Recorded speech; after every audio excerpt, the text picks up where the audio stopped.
Yes, TFK Elite 888 is the sister organization of the Task Force Kasanag. So, the TFK Elite 888 is the financial arms of Task Force Kasanag. No? Kailangan din ng Task Force Kasanag as volunteer na tutulungan in term of financial. So, itong TFK Elite 888 is our financial arm of Task Force Kasanag Incorporated or Task Force Kasanag International.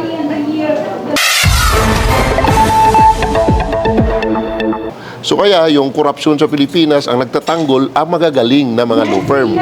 So yun ang proseso ng batas. Yun ang proseso na kuminsan nakakalungkot kasi kung tingnan natin ay very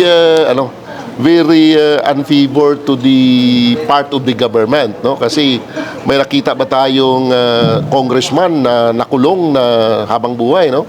May nakita ba tayong senador na nakulong na mahaba? Well, in fact, lahat sila ay kuminsan nabaligtad pa, di ba? Convicted to the ombudsman, convicted sa Sandigan Bayan, but after all, acquit.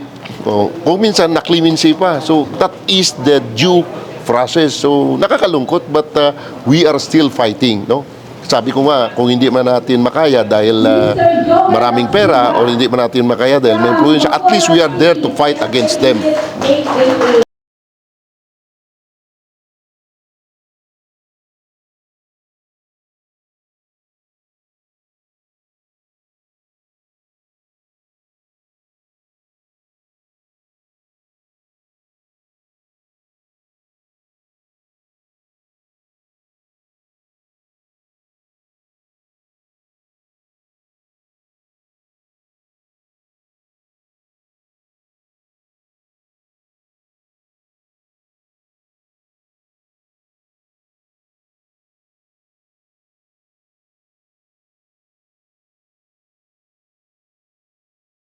Na nagbabarikada.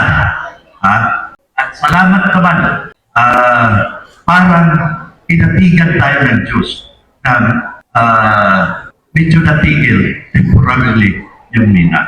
2 taon. Ang tuloy pa rin ang kaso ito.